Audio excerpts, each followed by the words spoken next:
मध्य प्रदेश के उज्जैन से हैरान कर देने वाला एक वीडियो सामने आया जिसमें चोरी के आरोप में कुछ महिलाओं की पिटाई कर दी गई। बताया गया कि एक धार्मिक कार्यक्रम के दौरान उन्होंने कई महिलाओं के गहने चुरा लिए, लेकिन इससे पहले कि वो भाग पाती लोगों ने उन्हें पकड़ लिया। इसके बाद तो गुस्साई भीड़ उन पर टूट पड़ी। जिन महिलाओं के गहने चोरी हुए उनका पारा 7वें आसमान पर पहुंच गया। काफी देर तक उनकी पिटाई करने के बाद लोग उन्हें खुद ही पकड़कर पुलिस की गाड़ी तक ले गए। इस दौरान भी उन्हें लगातार पीटा गया। बाद में पुलिस उन्हें थाने ले गई। इस हंगामे की वजह से पूरे कार्यक्रम में भगदड़ मच गई। महिलाओं की पिटाई का ये वीडियो सोशल मीडिया पर भी वायरल हो गया। यूपी के बुलंदशहर से रूह को कंपाकर रख देने वाली एक घटना सामने आई।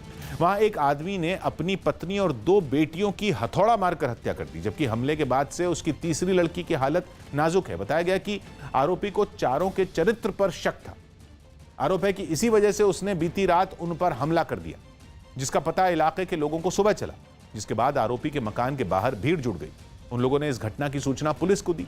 कुछ पुलिस वाले वहां पहुंचे और उन्होंने मकान में छानबीन शुरू कर दी। साथ ही तीनों के शवों को पोस्टमार्टम के लिए वहां से अस्पताल भेजा। बर्बादी का ये मंजर देखकर घर की बुजुर्ग का रो रो कर बुरा हाल हो गया। अरे मेरी रानी, हमले के बाद आरोपी तो फरार हो गया और अपनी एक बेटी को मौत से जंग लड़ने के लिए वहीं छोड़ गया। और वो फरार है। तफ्तीश के दौरान पुलिस ने आसपास के लोगों से परिवार से जुड़ी कई जानकारियां जुटाई और भरोसा दिया कि आरोपी को जल्द पकड़ लिया जाएगा। इसे अपने पत्नी और बेटियों के चरित्र को लेकर के शक था और हम अभियुक्त की गिरफ्तारी के लिए प्रयासशील हैं। शुरुआती जांच में पुलिस को यह भी पता चला कि आरोपी मानसिक रूप से कमजोर है। म्यांमार के दावई में पुलिस की गोली का शिकार हुए एक आदमी की अंतिम यात्रा में जनसैलाब उमड़ पड़ा। सैन्य तख्तापलट के खिलाफ प्रदर्शन कर रहे उस आदमी को पुलिस ने गोली मार दी, जिससे उसकी मौत हो गई। जिसके बाद उसकी अंतिम यात्रा निकाली गई, जिसमें पूरा शहर सड़कों पर उतर आया। मोटरसाइकिलों और स्कूटरों पर सवार होकर लोगों ने मार्च निकाला, जो शहर के कई इलाकों से होकर गुजरा। सभी रास्तों पर सड़क के किनारे भी लोग खड़े नजर आए। इतना ही नहीं, शव के साथ हजारों लोग पैदल चलते भी दिखाई दिए। उन्होंने सैन्य शासन के खिलाफ जमकर नारे भी लगाए।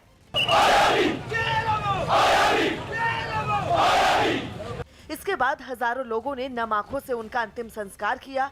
खबर है कि पूरे शहर में प्रदर्शन के दौरान पुलिस की गोली से 5 लोगों की मौत हुई है। म्यांमार में विद्रोह को कुचलने के लिए सेना और पुलिस ने साम दाम दंड भेद की नीति तो अपना ली, लेकिन अपनी जान हथेली पर लेकर चल रहे प्रदर्शनकारियों के आगे उनका हर वार खाली जाने लगा। वहां लोगों को गोली का डर तो रहा नहीं, लेकिन और सेना के बाकी हथकंडों का मुंहतोड़ जवाब देकर वो नाको चने चबा रहे हैं उसे। जिसका एक छोटा सा नमूना म्यांमार के सबसे बड़े शहर यांगोन में देखने को मिला। वहां सड़क पर डटे प्रदर्शनकारियों को खदेड़ने के लिए पुलिस ने आंसू गैस के गोलों की अंधाधुंध बौछार कर दी। इतनी आंसू गैस छोड़ी गई कि हर तरफ धुआं ही धुआं छा गया। घुटन में लोग इधर उधर दौड़ने लगे। पुलिस को लगा कि प्रदर्शनकारी दुम दबाकर भाग खड़े हुए, लेकिन लोगों ने भी साफ कर दिया कि उन्होंने भी कच्ची गोटियां नहीं खेली हैं और न ही वो सालों के आंदोलन के बाद नसीब हुए लोकतंत्र को यूं ही हाथ से जाने देंगे। कुछ ही देर बाद वो वापस आए और ऐसी तैयारी के साथ आए कि पुलिस भी सिर खुजाने लगी। निहत्थे प्रदर्शनकारियों ने हथियारबंद पुलिस से लोहा लेने के लिए लकड़ी के फट्टों, ड्रमों, बड़े बड़े ढक्कनों को अपनी ढाल बना लिया। उन्होंने सिर पर हेलमेट और मुंह पर खास मास्क लगा लिए और सबसे अनोखी तिकड़म तो उन्होंने ये अपनाई कि पुलिस को आगे बढ़ने से रोकने के लिए उन्होंने सड़क पर केले के छिलके ही फेंक दिए। सूत्रों के हवाले से खबर है कि पश्चिम बंगाल में कांग्रेस लेफ्ट और फुरफुरा शरीफ दरगाह के पीरजादा अब्बास सिद्दीकी की पार्टी आईएसएफ के बीच सीटों पर बात नहीं बन पाई है। बताया जा रहा है कि आईएसएफ उत्तर बंगाल में 6 सीटों की मांग पर अड़ी है। हालांकि कांग्रेस ने उसकी मांग को अभी तक हरी झंडी नहीं दिखाई है। खबर यह भी है कि सीटों के बंटवारे को लेकर तीनों पार्टियों के बीच आज फिर से बैठक हो सकती है। बीबीसी रेडियो को भारत में बैन करने की मांग उठने लगी। विवाद तब शुरू हुआ जब उसके एक शो में प्रधानमंत्री नरेंद्र मोदी और उनकी मां के लिए एक कॉलर ने अपमानजनक भाषा का इस्तेमाल किया। न्यूज़ 18 के विक्रांत यादव की रिपोर्ट है कि यह एक लाइव शो था जिसमें अपमानजनक भाषा का इस्तेमाल एक कॉलर ने किया था। भद्दी भाषा के इस्तेमाल की क्लिप के सोशल मीडिया पर आने के बाद बीबीसी के खिलाफ आक्रोश बढ़ने लगा। दावा किया जा रहा है कि इस तरह की भाषा भारत के कानून और संविधान के खिलाफ है। इसलिए भारत में बीबीसी नेटवर्क को पूरी तरह बैन करने की मांग सोशल मीडिया पर उठाई जाने लगी। भारत में इससे जुड़े 2 हैशटैग बॉयकॉट बीबीसी और बैन बीबीसी ट्विटर पर ट्रेंड होने शुरू हो गए। विवाद बढ़ने के बाद बीबीसी रेडियो के इस शो को होस्ट करने वाली एंकर ने शो में इस्तेमाल की गई भाषा के लिए माफी मांग ली, लेकिन बीबीसी रेडियो या बीबीसी एशियन नेटवर्क की तरफ से विवाद पर कोई सफाई नहीं दी गई। पटना में 8 डॉक्टरों को कोरोना हो गया। बिहार के पटना में एनएमसीएच के एक जूनियर डॉक्टर की कोरोना से मौत हो गई। साथ ही 8 डॉक्टर कोरोना पॉजिटिव पाए गए। कहा जा रहा है कि जिस डॉक्टर की मौत हुई उसे हाल ही में कोरोना वैक्सीन भी लगाई गई थी। इस मामले के सामने आने के बाद स्वास्थ्य विभाग में हड़कंप मच गया। फर्स्ट डोज ले लेने का अर्थ कदापि नहीं होता है कि अब हम कोरोना मुक्त हैं। गुजरात निकाय चुनाव में मिली बम्पर जीत पर बीजेपी ने खुशी जताई और दावा किया कि पार्टी की इस जीत में किसानों के वोटों ने भी अहम भूमिका निभाई। इस विजय का अर्थ है कि ये किसानों का वोट है।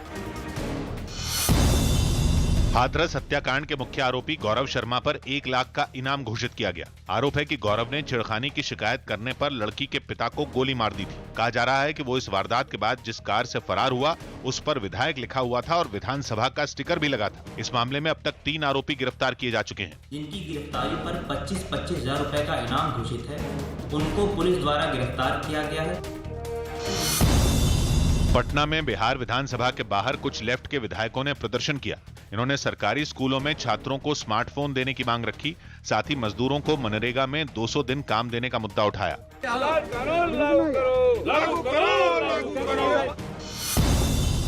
कांग्रेस प्रवक्ता रणदीप सुरजेवाला विवादास्पद बयान देकर घिर गए। हरियाणा के कैथल में कृषि सुधारों के विरोध में आयोजित एक कार्यक्रम में सुरजेवाला ने आरोप लगाया कि राज्य के अधिकारी वहां के मंत्रियों और विधायकों तक की नहीं सुनते। अपनी नाराजगी दिखाने के चक्कर में उन्होंने विवादास्पद बयान दे डाला। एसपी बोलो, ये तो नवा एसपी भी मेरी तो सुनता नहीं, पता नहीं किस तरह की सरकार है। खुद की सरकार हमारी है। इस बयान को हाथों हाथ लेते हुए बीजेपी ने पूरी कांग्रेस पार्टी पर निशाना साधा। रणदीप सुरजेवाला ने मंच से गाली निकालकर अपशब्दों का प्रयोग करके कांग्रेस की जो संस्कृति है उसको दिखाया।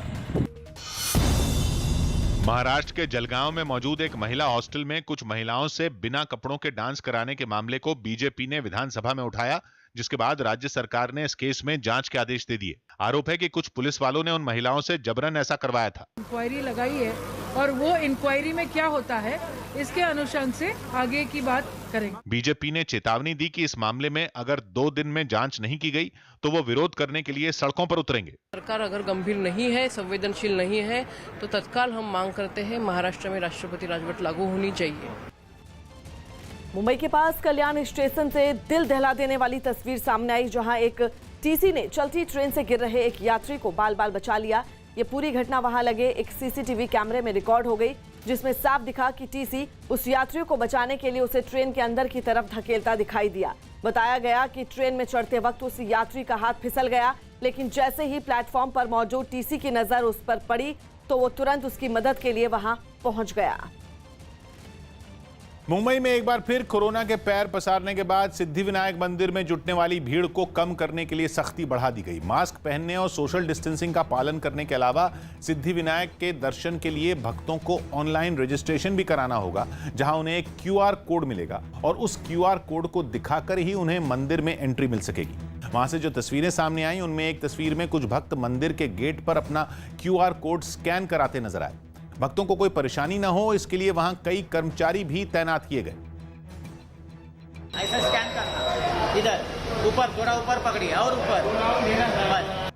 इतना ही नहीं, मंदिर के बाहर लगी एक स्क्रीन पर भी सिद्धिविनायक के लाइव दर्शन के इंतजाम नजर आए। मंदिर प्रशासन ने बताया कि कोरोना के बढ़ते खतरे के बीच भक्तों की सुरक्षा के लिए ही ये कदम उठाए गए हैं। मंदिर न्यास की तरफ से ये पूरा प्रबंध किया गया है। सभी लोग QR कोड लेके यहाँ दर्शन करने आ रहे हैं। वहां पहुंचे लोगों ने भी महामारी को फैलने से रोकने के लिए इन सख्तियों को जरूरी बताया। बहुत अच्छे तरीके से दर्शन हुआ, सिस्टम भी बहुत अच्छा रखा है। मंदिर में जगह जगह तैनात सुरक्षाकर्मी भी लोगों को हर वक्त मास्क पहनकर रखने और सोशल डिस्टेंसिंग का पालन करने का निर्देश देते नजर आए। पश्चिम बंगाल के कूच बिहार में टीएमसी के विधायक हितेन बर्मन पर कुछ लोगों ने हमला कर दिया। इस दौरान उनकी गाड़ी में भी तोड़फोड़ की गई। हालांकि टीएमसी विधायक इस हमले में बाल बाल बच गए। वहीं इस घटना के बाद गुस्साए टीएमसी कार्यकर्ताओं ने थाने का घेराव कर विरोध प्रदर्शन किया। इस दौरान टीएमसी ने बीजेपी कार्यकर्ताओं पर विधायक पर हमले करने का आरोप लगाया और पुलिस से उनके खिलाफ कड़ी कार्रवाई की मांग की। पाकिस्तान में बड़े सियासी उलटफेर की खबर है जो कि इमरान खान के लिए बड़ा झटका है। इमरान खान को ये झटका वहां की संसद यानी सेनेट की एक सीट के लिए हुए चुनाव में लगा और इस एक सीट के चुनाव ने इमरान खान की सरकार को हिलाकर रख दिया, क्योंकि इमरान खान की सरकार में वित्त मंत्री अब्दुल हफीज शेख ही ये चुनाव हार गए और उन्हें इस चुनाव में हराया विपक्षी पार्टी पीपीपी के नेता यूसुफ रजा गिलानी ने। वित्त मंत्री को अपने पद पर बने रहने के लिए सेनेट की इस सीट पर चुना जाना जरूरी था, लेकिन चुनाव हारने के बाद उन्हें अपना पद छोड़ना पड़ेगा। ये इमरान खान के लिए सबसे बड़ा झटका इसलिए है क्योंकि चुनाव में हार की वजह इमरान खान की पार्टी के ही नेताओं की क्रॉस वोटिंग को बताया जा रहा है। जानकारी के मुताबिक इमरान खान की पार्टी पीटीआई के 9 सांसदों ने सीक्रेट वोटिंग के दौरान विपक्षी पार्टी पीपीपी के पक्ष में वोट दिया। इससे भी ज्यादा हैरानी की बात यह कि इस चुनाव में जो वोट गिनती के दौरान खारिज किए गए उनमें खुद प्रधानमंत्री इमरान खान का वोट भी शामिल रहा। माना यह भी जा रहा है कि इमरान खान की पार्टी में कई नेता इमरान खान के कामकाज के तरीकों से लंबे वक्त से नाराज चल रहे हैं, जिसके बाद विपक्षी पार्टियों के संगठन पीडीएम के हौसले बुलंद हैं, जिन्होंने इमरान खान के खिलाफ आगे की रणनीति तय करने के लिए कल एक अहम बैठक बुलाई है। माना जा रहा है कि अब इमरान खान की सरकार को वहां की संसद में अविश्वास प्रस्ताव का सामना करना पड़ सकता है। अभिनेत्री सायंतिका बनर्जी ने टीएमसी का दामन थाम लिया। कोलकाता में बांग्ला फिल्मों की अभिनेत्री सायंतिका बनर्जी टीएमसी में शामिल हो गईं। उन्होंने टीएमसी महासचिव और राज्य के शिक्षा मंत्री पार्थ चटर्जी की मौजूदगी में पार्टी का दामन थामा। पीएम मोदी आत्मनिर्भर भारत अभियान से जुड़े एक कार्यक्रम में शामिल हुए। इसमें उन्होंने देश को आत्मनिर्भर बनाने के लिए शिक्षा, रिसर्च और स्किल को बढ़ाने पर जोर दिया। राष्ट्रीय शिक्षा नीति के हर प्रावधान को जल्द से जल्द जमीन पर उतारने के लिए अब हमें तेजी से काम करना है। यूपी के फिरोजाबाद में एक लड़की का शव उसके परिवार वाले अस्पताल से मोटरसाइकिल पर ले गए। इस लड़की की इलाज के दौरान ट्रॉमा सेंटर में मौत हो गई थी, लेकिन आरोप है कि कुछ घंटों तक उसका शव स्ट्रेचर पर ही पड़ा रहा और अस्पताल के कर्मचारियों ने कोई ध्यान नहीं दिया। इस मामले का वीडियो वायरल होने के बाद जांच के आदेश दिए गए। यहाँ कोई सुनवाई नहीं हो रही, इतनी देर से बैठे हुए हैं। ऑस्ट्रेलिया ने मेजबान न्यूजीलैंड को तीसरे टी20 मैच में 64 रन से हरा दिया। मैच में पहले खेलते हुए ऑस्ट्रेलिया ने 20 ओवरों में 4 विकेट पर 208 रन बनाए, जिसके जवाब में न्यूजीलैंड की टीम 18वें ओवर में 144 रन पर ही ढेर हो गई। इस जीत के बावजूद ऑस्ट्रेलिया की टीम सीरीज में 1-2 से पीछे है। बंगाल के दक्षिण 24 परगना से अब्बास सिद्दीकी की पार्टी आईएसएफ के एक नेता के घर से बम बरामद होने पर गहमा-गहमी तेज हो गई। ये वो ड्राम है जो तस्वीरों में हमने देखा था, जो कि इसी ड्राम से बम बरामद किया गया था। इस मामले में अब्बास सिद्दीकी ने साजिश का शक जताया और टीएमसी पर हमला किया। हम नहीं रखा, या हमको फंसाने के लिए किसी ने रखा है। टीएमसी का गुंडा लोग हमारे जो सादा सीधा इंसान है उन लोगों को डिस्टर्ब कर रहे हैं। लेकिन टीएमसी ने साफ कर दिया कि उसका इससे कुछ लेना देना नहीं है। फांस जाने पर वो लोग जो बात बोल रहे हैं बचने के लिए, गलत बात। हिंदू महासभा के मध्य प्रदेश के ग्वालियर से दिल्ली तक गोडसे यात्रा निकालने के ऐलान पर घमासान छिड़ गया। बीजेपी ने इस यात्रा का कनेक्शन हाल ही में गोडसे पुजारी बाबूलाल चौरसिया के कांग्रेस में शामिल होने से जोड़ दिया। कांग्रेस ने जिस प्रकार के अपने कृत्य किए उसके कारण कांग्रेस पर प्रश्न चिन्ह लगना लाजमी है। बीजेपी उसी दिन से कांग्रेस पर हमलावर है जब से महात्मा गांधी के हत्यारे के पुजारी ने कांग्रेस का दामन थामा था। हिंदू महासभा के पूर्व नेता नाथूराम गोडसे के पुजारी को कांग्रेस में शामिल कर कांग्रेस ने बैठे बिठाए एक बड़ा मुद्दा बीजेपी को थमा दिया है। लेकिन कांग्रेस ने बीजेपी के आरोपों के जवाब में महात्मा गांधी की विचारधारा का जिक्र छेड़ा। वो तो हर लोगों को माफ करने वाले विचारों से महात्मा गांधी हमेशा चले। कर्नाटक में रमेश जारकीहोली के मंत्री पद से इस्तीफा देने के बाद उनके समर्थकों ने बेलगावी शहर में जमकर हंगामा किया। एक अश्लील वीडियो के सामने आने और विपक्षी दलों के आरोपों के बीच रमेश जारकीहोली ने मुख्यमंत्री बीएस येदियुरप्पा को अपना इस्तीफा सौंप दिया, जिस पर उनके समर्थक भड़क गए और उन्होंने सड़क पर उतरकर अपना विरोध जताया। उनके प्रदर्शन की वजह से ट्रैफिक जैम की समस्या खड़ी हो गई, जिसके बाद पुलिस उन्हें सड़क से हटाने में जुट गई, लेकिन प्रदर्शनकारी टस से मस नहीं हुए।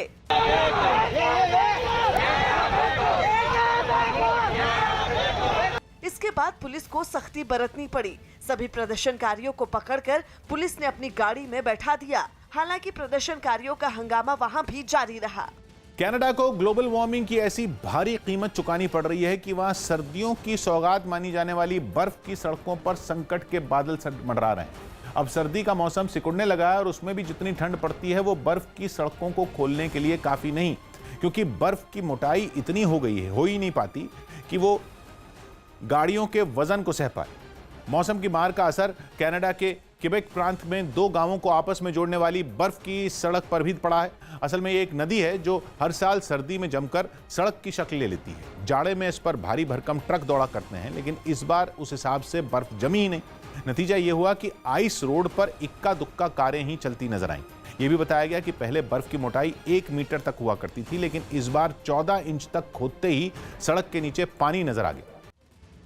यूपी के रायबरेली से हैरान कर देने वाली कुछ तस्वीरें सामने आई। वहां बीच सड़क पर आग लगाने की कोशिश कर रहे 2 आदमियों को कुछ लोगों ने पेड़ से बांधकर खूब पीटा।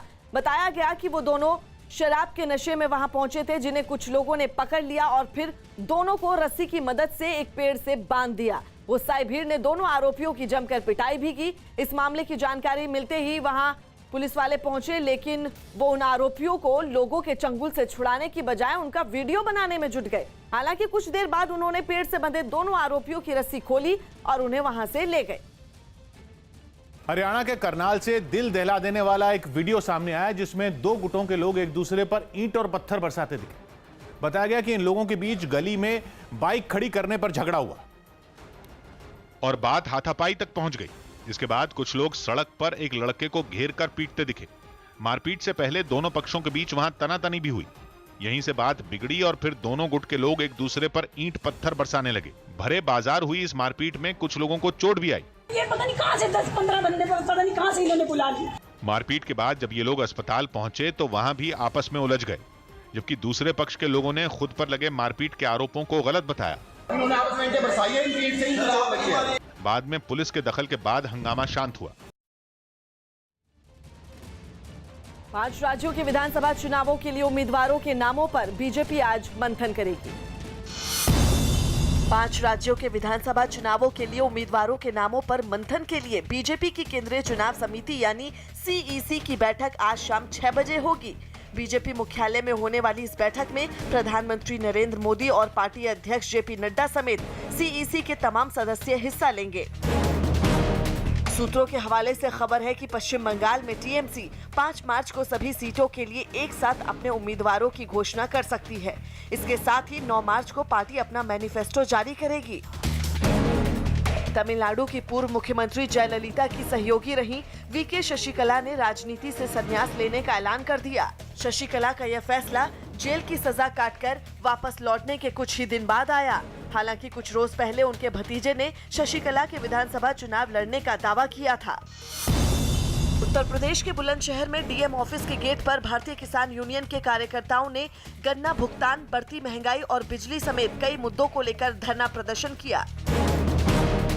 उत्तर प्रदेश के सहारनपुर में ड्रग्स विभाग और पुलिस की टीम ने मिलकर 2 लोगों को गिरफ्तार किया, जिनके पास से लाखों रुपए की अवैध दवाइयां, नकदी और कार बरामद की गई। बिहार की राजधानी पटना में छेड़खानी का विरोध करने पर पड़ोस में रहने वाले एक आदमी ने लड़की की मां को गोली मार दी। बाद में महिला को गंभीर हालत में अस्पताल ले जाया गया, जहां उसने दम तोड़ दिया। इस मामले में पुलिस ने 3 लोगों को गिरफ्तार कर लिया। अमेरिका के कैलिफोर्निया से दिल दहला देने वाली एक खबर सामने आई। वहां एक हाईवे पर एक ट्रक और एक कार के बीच इतनी जोरदार टक्कर हुई कि 13 लोगों की मौत हो गई। इस खतरनाक हादसे की जो तस्वीरें सामने आई उनमें गाड़ी का कचूमर निकला हुआ नजर आया। बाईं तरफ से तो वो बुरी तरह पिचकी हुई दिखी। बताया गया कि ये मरून SUV सुबह सुबह कहीं जा रही थी, लेकिन तभी ट्रक ने उसे टक्कर मार दी। जानकारी मिलते ही जैसे ही पुलिस घटनास्थल पर पहुंची तो अपनी आंखों के सामने खौफनाक मंजर देखकर उसके हाथ पांव फूल गए। बताया गया कि कार में सवार 12 लोग उसी वक्त दम तोड़ चुके थे। इसके बाद पुलिस ने फुर्ती दिखाई और घायलों को तुरंत अस्पताल पहुंचाया। उनकी मदद के लिए हेलीकॉप्टर तक उड़ाए गए। हालांकि इस पूरी घटना में सबसे ज्यादा चौंकाने वाली बात जो सामने आई वो ये कि जिस कार में महज 8 से 9 लोगों के ही बैठने की जगह है, उसमें 25 लोग भरे हुए थे। इनमें बच्चे भी शामिल थे। यानी लोगों ने अपनी आंखों के सामने मौत लेकर आता ट्रक तो देखा, लेकिन मौत को चकमा देकर निकलने का उन्हें मौका तक नहीं मिला। न्यूज 18 के कार्यक्रम राइजिंग उत्तर प्रदेश 2021 में पहुंचे यूपी के मुख्यमंत्री योगी आदित्यनाथ ने दावा किया कि पश्चिम बंगाल में बीजेपी बड़ी जीत दर्ज करेगी और पूर्ण बहुमत की सरकार बनाएगी। बंगाल ने कभी भी अव्यवस्था अराजकता को बर्दाश्त नहीं किया है। आज सत्ता द्वारा प्रायोजित यानी टीएमसी की सरकार के द्वारा वहां पर प्रायोजित जो अराजकता है, इसको बंगाल की जनता आज पूरी तरीके से इसके खिलाफ खड़ी हो चुकी है और जो अपार समर्थन वहां प्राप्त हो रहा है। हम विश्वास के साथ कह सकते हैं कि विधानसभा का जो चुनाव बंगाल के अंदर हो रहा है, भारतीय जनता पार्टी पूर्ण बहुमत के साथ वहां सरकार बनाएगी। योगी आदित्यनाथ ने दावा किया कि देश का किसान अभी भी बीजेपी के साथ है, जबकि कुछ लोग निजी हित साधने के लिए किसानों को गुमराह करने की कोशिश कर रहे हैं। इसमें कोई संदेह नहीं होना चाहिए।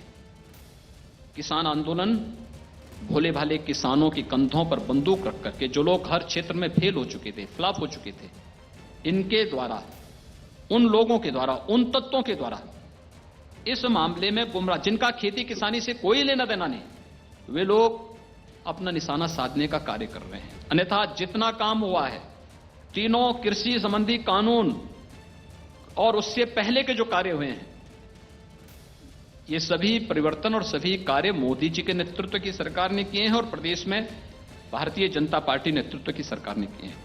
मध्य प्रदेश के जबलपुर से एक डराने वाला वीडियो सामने आया जिसमें कुछ लड़के एक लड़की के साथ छेड़छाड़ करते दिखे। छेड़छाड़ का विरोध करने पर उन आरोपियों ने लड़की के साथ मारपीट की, लेकिन लड़की ने उन मंचलों का डटकर मुकाबला किया और उन्हीं की भाषा में उनको जवाब भी दिया। इस लड़की ने न सिर्फ उन आरोपियों को ललकारा बल्कि उनकी पिटाई भी की। हंगामा बढ़ता देख लड़की के पिता और बहन उसकी मदद के लिए वहां पहुंचे, लेकिन आरोपियों ने उनके साथ मारपीट शुरू कर दी, जिसके बाद इस बहादुर लड़की ने अपने परिवार को उनके हमलों से बचाया। लोग ने इनके साथ हम लोग के साथ सबके साथ मारपीट की। इस मामले में पुलिस ने केस दर्ज कर कार्रवाई का भरोसा दिया। शिकायत पे बिल्कुल कार्रवाई हुई है, FIR भी हो गई है उनकी। पुलिस ने अब ऐसे इलाकों में गश्त बढ़ाने का फैसला लिया है। ब्रेकिंग न्यूज दे रहे हैं अमिताभ सिन्हा। जेल से कुछ दिन पहले बाहर आई जयललिता की करीबी शशिकला ने राजनीति से संन्यास का ऐलान कर दिया है। उन्होंने संन्यास का ऐलान ऐसे वक्त में किया जब तमिलनाडु में विधानसभा चुनाव होने जा रहे हैं। केरल के कोच्चि में होटल और रेस्टोरेंट मालिकों के संगठन ने सिर मुंडवाकर पेट्रोलियम उत्पादों की महंगाई के खिलाफ प्रदर्शन किया। होटल और रेस्टोरेंट मालिकों का दावा है कि महंगी गैस और महंगे पेट्रोल डीजल की वजह से उनका रोजमर्रा का खर्च 3 गुना बढ़ गया है, जिसकी वजह से उनके लिए कारोबार करना मुश्किल हो चुका है। विरोध करने के लिए ये कारोबारी कोच्चि में इंडियन ऑयल कॉर्पोरेशन के दफ्तर के सामने इकट्ठा हुए और एक एक कर सभी प्रदर्शनकारियों ने सिर मुंडवा लिए। प्रदर्शन यहीं खत्म नहीं हुआ, बल्कि सिर मुंडवाने के बाद प्रदर्शनकारियों ने मिट्टी के कटोरे हाथों में ले लिए। सांकेतिक रूप से ये दिखाने की कोशिश की गई कि महंगे तेल और गैस की वजह से उनके सामने भीख मांगने की नौबत है। फिर कटोरा लेकर प्रदर्शनकारियों ने शहर के अहम रास्तों से मार्च निकाला। लेकिन पेट्रोलियम उत्पादों की महंगाई के खिलाफ गुस्सा केवल केरल में नहीं दिखा, बल्कि केरल के पड़ोसी राज्य कर्नाटक में भी कुछ राजनीतिक दल महंगाई के खिलाफ सड़कों पर उतर आए, जिनमें कर्नाटक का बेंगलुरु भी शामिल है। बेंगलुरु में वटल नागराज की पार्टी के कार्यकर्ता सड़कों पर LPG गैस सिलेंडर लेकर पहुंच गए। शहर के एक अहम चौराहे के बीचों बीच सिलेंडर रखकर प्रदर्शनकारी नारेबाजी करते रहे। राज्य सरकार महंगाई के खिलाफ अपना गुस्सा जताने के लिए प्रदर्शनकारियों ने गले में तख्तियां भी टांग ली, जिन पर नारे लिखे गए। बेंगलुरु में कांग्रेस के कार्यकर्ताओं ने महंगाई के खिलाफ मार्च निकाला। बड़ी संख्या में कांग्रेस के कार्यकर्ता हाथों में पार्टी के झंडे लेकर सड़कों पर उतरे। इसी प्रदर्शन में महिला कांग्रेस की टुकड़ी अलग मार्च करती रही। कुछ महिलाएं तो सिर पर लकड़ियों का गट्ठा लेकर निकली। ये संदेश देने की कोशिश हुई कि महिलाओं के सामने रसोई गैस की बजाय लकड़ी जलाकर खाना पकाने की नौबत आ गई है। पिछले साल 12 अक्टूबर को मुंबई में हुए ब्लैकआउट के पीछे चीन के साथ साथ यूके के हाथ होने के सबूत मिले हैं। ये दावा महाराष्ट्र के ऊर्जा मंत्री नितिन रावत ने किया है। इस साइबर हमले को देखते हुए महाराष्ट्र की सरकार ने आगे से चीनी उपकरणों का ऊर्जा विभाग में इस्तेमाल नहीं करने का फैसला लिया। साइबर विभाग की रिपोर्ट में यह भी दावा किया गया कि महाराष्ट्र के बिजली विभाग के सर्वर में सेंधमारी कर बिजली सप्लाई ठप करने की कोशिश की गई थी और इसी दौरान 8 GB डेटा भी चोरी किया गया था। इतना ही नहीं, रिपोर्ट में दुनिया के दूसरे देशों में भी साइबर हमले का जिक्र किया गया है। लगातार कह रहे हैं कि कहीं न कहीं साइबर हमला हुआ है जो अक्टूबर महीने में मुंबई और आसपास के इलाके में बिजली गई। क्या मामला है और क्या चीजें सामने आई? पिछले 12 अक्टूबर को पिछले साल जो यहाँ पर मुंबई की बिजली गुल हो गई थी, उसके संदर्भ में हमने गृह मंत्री मंत्रालय को कहा था कि वो साइबर सेल से उसका रिपोर्ट ले जांच कराए। वो जांच की रिपोर्ट परसों मेरे पास आई और उसमें हमारी जो स्काडा की जो फायरवॉल है उसको ब्रेक करके 14 और इन्होंने फायर फोर्सेस ने वहाँ पर काम किया है और वहाँ 8 GB डाटा हमारा चुराया गया। फ्रोजन्स जो थे वो 14 थे। तो इस प्रकार से जो घटना घटी है और उसमें चाइना और यूके के भी फ्रोजन्स है। मुंबई की लाइफलाइन मानी जाने वाली लोकल ट्रेन और कुछ एक्सप्रेस ट्रेनों को हाईटेक बनाने की तैयारी है। न्यूज 18 के दिवाकर सिंह की रिपोर्ट है कि इस महीने के आखिर तक इन ट्रेनों को वाईफाई से लैस करने का फैसला हो सकता है और अगर सब कुछ ठीक रहा तो पहले चरण में करीब 15 लोकल ट्रेन और कुछ प्रीमियम एक्सप्रेस ट्रेनों में वाईफाई की सुविधा शुरू भी हो सकती है। ऐसा होने से यात्री बिना रुकावट ट्रेन में हाई स्पीड इंटरनेट का इस्तेमाल कर पाएंगे। लेकिन बताया जा रहा है कि यह पहल रेलवे की कमाई बढ़ाने की योजना का हिस्सा है, जिसके तहत यात्रियों को वाईफाई का इस्तेमाल करने के लिए अलग से कुछ पैसे भी चुकाने पड़ सकते हैं। आरएसएस पर दिए अपने बयान पर राहुल गांधी घिर गए। एक अमेरिकी यूनिवर्सिटी के कार्यक्रम में आरएसएस पर दिए राहुल गांधी के बयान पर विवाद शुरू हो गया। राहुल ने कहा था कि आरएसएस देश के हर संगठन को कमजोर करने में लगा है। Attacking the bureaucracy, attacking our education system, attacking our exam system. So if you want to join the IAS today, you got to go through an RSS training school. जवाब में आरएसएस नेता इंद्रेश कुमार ने उन्हें कीचड़ उछालने से बचने की नसीहत दी। उनसे पार्टी संभलती नहीं, इसलिए बाकियों पर कीचड़ उछालने का काम करते हैं। आम आदमी पार्टी ने पंजाब विधानसभा में तीसरे दिन बिजली के मुद्दे पर प्रदर्शन किया। पार्टी ने आरोप लगाया कि राज्य में कई जगहों पर बिजली कटौती हो रही है, लेकिन कांग्रेस सरकार अब तक कुछ नहीं कर पाई।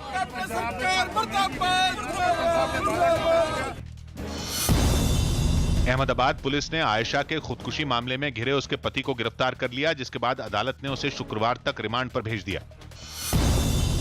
डेविड वार्नर ने माना कि उन्होंने भारत के खिलाफ टेस्ट सीरीज में खेलकर गलती की, क्योंकि वो उस समय चोट से ठीक नहीं हुए थे। वार्नर वनडे सीरीज के दौरान घायल हो गए थे, जिसके बाद वो जल्दबाजी में आखिरी 2 टेस्ट मैचों के लिए टीम में लौट आए, जिसकी वजह से वो अब तक पूरी तरह फिट नहीं हो पाए।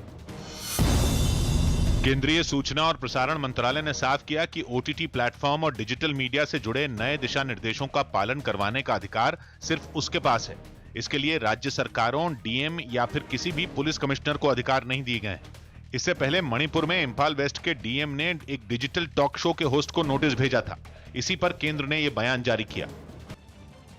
वियतनाम की राजधानी हनोई से सांसें थामकर रख देने वाली एक वीडियो सामने आई है, जहां 12वीं मंजिल से नीचे गिर रही 3 साल की एक बच्ची को डिलीवरी बॉय ने कैच कर लिया और वो बच्ची खेल खेल में बालकनी में चढ़ गई थी और वहां से लटकने लगी, लेकिन अचानक उसकी पकड़ ढीली हुई और वो नीचे गिर गई। लेकिन कोई अनहोनी होती उससे पहले नीचे खड़े एक डिलीवरी बॉय ने उसे पकड़ लिया।